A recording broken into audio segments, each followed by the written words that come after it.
Alright, algebra classes, this is Mr. Kim giving you your video lesson for today. But first, make sure you have your homework out and you have your pink sheet out. We'll switch papers corrected by CB, top or bottom, and we're going to go through the homework first. So here we go, in about 3 and 2 and 1. Here are the answers, pretty straightforward. They've got to be what I have. So we've got, rational integer, whole, natural. Decimals are decimals, fractions are fractions. Remember, improper fractions can be written as mixed numbers. That's fine, so -1 and 1/2 is fine. Other than that, the variables has to be first, numbers are second, yada yada, you know the drill. Scale at 4, 3, 2, 10 to 8 right, 7 to 5 right, 4 to 0 correct. At this time, teacher, please pause the video so that the students can continue correcting. And then after the corrections are over, we'll start the lesson. So for the rest of you, as you finish, get your notes ready because we're going to start. Thank you. Alright, here we go. 3, 2, and 1. Time for the lesson. It's a real simple lesson, two-step equations. What we're going to do is basically solve two-step equations with one variable. Slight typo, this is not lesson 1.8. This should say lesson 2.1. So let's get rid of that. Lesson 2.1, two-step equations. So what you're going to be able to do is solve two-step equations with one variable. This is stuff you've done last year. You don't have to worry too much, but just as a refresher, because tomorrow we're going to get into multi-step equations, and some of you may have seen it, some of you may not have seen it, so we're just going to make sure that at least we've got the two-step equations down. Here we go. Alright, so some rules to consider when you solve equations. The first thing is that solving an equation pretty much just means undoing what's already been done. So you're, in essence, going backwards. So backwards with what? X in an equation, there's an x, and things are being done to x. They're being multiplied to x, added to x, subtracted, what have you. You have to undo that and go backwards. So the last becomes the first, and the first step becomes the last step. Sounds confusing, but hopefully, as we get through this lesson, it makes more sense. A lot of your teachers talk about balancing equations in the past. Whatever you do to the left, you do to the right. That's a given, so you can't forget that. So in general, when you solve equations, especially the type of equations we're going to be working with, you're always going to have some kind of adding or subtracting to get rid of, and that usually happens first. And then after that, you're going to multiply or divide to get the variable x by itself, and that's going to be one of your last steps. So addition and subtraction generally comes first to undo the equation, and multiplying or dividing generally comes last. Now this isn't a 100% rule, but pretty much works a lot of the times. Here we go, 3, 2, and 1. So some practice. We're going to go through about 8 problems. It's going to be pretty straightforward, and I'm just going to solve them. So either you can solve them with me, or if you feel like I'm going too slow, solve them and just make sure you're right. Right now we're going to isolate b, meaning we're going to get b all by itself. So right now, here's what I mean by undo. Right now there's a b and 3 is being multiplied to it, and then 8 is being added to it. So we're going to undo this. So the in general section that I had you guys take notes on means we're going to get rid of this addition part first, because this is happening second actually. So times 3 is happening first, plus 8 is happening next. So undoing this order is basically we're going to do the opposite of adding 8 and then the opposite of multiplying by 3. That's pretty much the way equations work when you solve them. So let's subtract 8 from both sides real quick.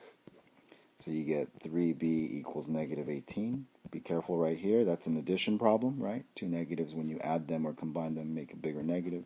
You're going to divide by 3 next, because we have to undo this part, getting b all by itself. So b equals -6. I know most of us know how to do this, but just as a refresher. So one more time, 3 times b plus 8 was the problem. We're undoing that by getting rid of the addition subtraction first, then multiplying or dividing last. And that's basically the way it goes. Let's go to problem 2. Right now x is on the right side, so what we're going to focus on is everything over here. If you want to, you can rewrite this on the left side and put -12 on the right, up to you. Anyway, going to focus on my x, so circle that. going to do the addition subtraction first. So right now we're going to add 9 on both sides to do the opposite of this negative 9. And that's going to go away here. That's going to be negative 3x on the right, negative 3 on the left. Right now, here's my x on the right side, so the number I'm going to move or get rid of is going to be this negative 3. Do the opposite by dividing. And please don't forget your integer rules when dividing. You're going to get a positive 1 here. You could leave your answer like this, or you could leave your answer like this. Doesn't really matter. One's not any different than the other. The better one, although, is, of course, the one on the left, on the bottom, right, where the variable's on the left. Moving on. Number 3. So for number 3, we're not going to do anything that much more different. You just notice that the problem looks a little different. And that's because we have a fraction now. And this fraction just means divide. So again, you see a plus, you see a fraction, which means divide. So again, we're always going to undo the addition subtraction part first. So it's no different than the first two. We're going to subtract 7 from both sides, or to both sides. Right? Bring down this negative c over 4. Now, one quick hint or tip. This negative here, right now, is perfectly on the side of the fraction. You always need to put that negative that's on the side of the fraction, you need to give it to a number. So if I were you, when I rewrite this, rewrite the 4 as negative. That way you remember you have to do something with that negative. Okay, that's it's not really a rule so much as it's a concept. The fraction's negative, so it has to be negative somewhere. I don't want c to be negative. I'd rather have my number to be negative so I can multiply by negative 4 later. Anyway, add on the right side here. That's going to be negative 21. All right, now this is a basic equation. Right now we have to do the opposite of dividing by negative 4, so we're going to multiply it by negative 4. And so the negative 4's go away on the left, and you got a positive 84 as your answer on the right. Again, easy problem. These are just 2 steps, right? So step 1 right here, step 2 right here, and we're done. Over on number 4, you got to notice we have a negative on our x, so please be careful. Okay, that means you have one more thing to do at the end. We're going to add 13 to both sides to get rid of that negative 13. Isolate x all by itself. Bring down the negative included on that x. That's going to be 48, and we all know that this is really a negative, and I'll use a different color here. This is really a negative 1, so that's where the division comes in. You divide by negative 1, divide by negative 1, x equals negative 48. Real easy problem. A quick shortcut that you can kind of see is that pretty much if there's a negative on your variable, it goes and changes the number on the other side as well. So what was positive 48 is now negative 48. Real easy problem. Moving on to 5 and 6 in 3, 2, 1. Here we go.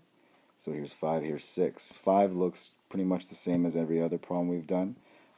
Focusing on my negative 14x here. This is a negative 14x. This is not just, I'm going to kind of erase or hide the negative sign. It's not just a 14, it's negative 14. The number we're focusing on is right here, right? Because negative 14 is being multiplied to x. That's going to happen last, undoing this part. What happens first is undoing this negative 15. So we're going to do the opposite of a negative, and we're going to do a positive 15, or add 15. When doing so, the 15s here cancel out. You get a 36 on the left side. You get a negative 14x on the right side. It's a horrible arrow. Let me erase that. Let's try that again. Much better. All right. So because it's a negative 14 times x, we undo it by dividing. Some of you want to divide by 36, but notice the x is over on the right side. We're always focusing our efforts on getting this x all by itself. So negative 14 is the one we do. Now over here, this might confuse you. Oh no, things aren't going to divide. You're right. 14 is not going to go into 36, but you can reduce, right? We know how to divide. We're going to reduce by 2. 2 is the only number that's going to divide into a 14 and a 36. So we leave the negative on the fraction. Doesn't matter where it goes as long as there's a negative. When I divide negative 14 by 2, it's going to be 7. And when I divide 36 by 2, that's going to be 18.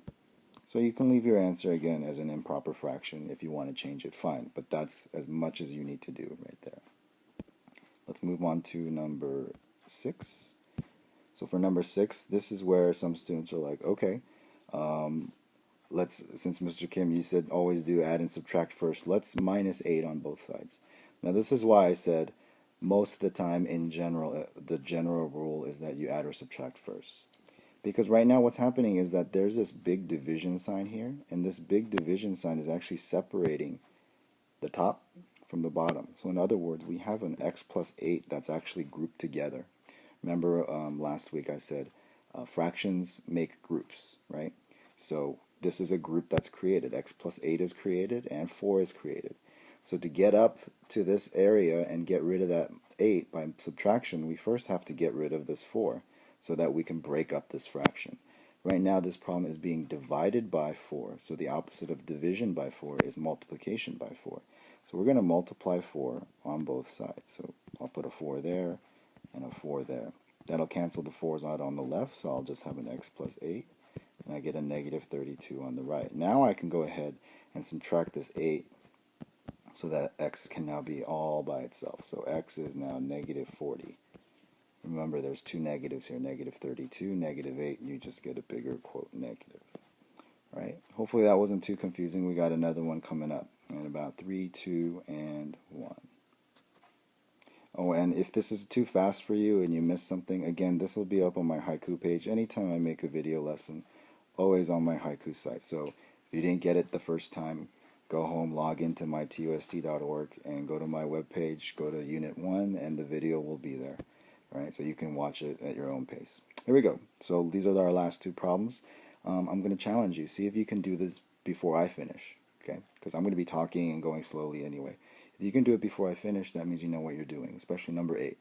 If you still need to follow along with me, that's fine, but give yourself a little challenge. I'm not there, so let's figure out how you do it without me. Anyway, going to add 5 on both sides because I need to get rid of that negative 5. Bring down my 2/3 x equals negative 3. On this problem, right now this is 2/3 times x. So what we're going to do is undo a 2/3 times. Now, real quick, as a reminder, the opposite of multiplying is dividing, but we have a fraction here. So what we're really going to do is divide, right? Right now it's 2/3 times x. We're going to divide by 2/3. So dividing by 2/3 is really multiplying by its reciprocal. Here's what I'm going to do. Over here on the right side, if I had a fraction, let's say 1/2 divided by 2/3, I'm just making this up. This division by 2/3 really is multiplying 1/2, right, times the reciprocal, where you flip over the fraction on the right. So division by a fraction is actually multiplication by the reciprocal of whatever fraction I'm looking at.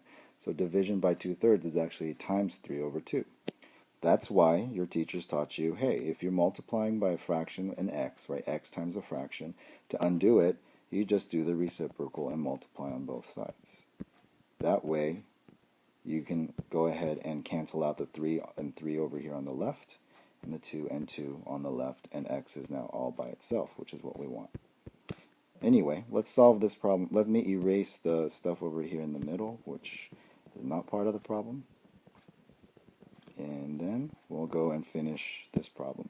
So on this problem, I'm going to see if I can cancel anything. Can't cancel anything here, so I'm just going to multiply straight across. Straight across. So that's going to be negative 9/2.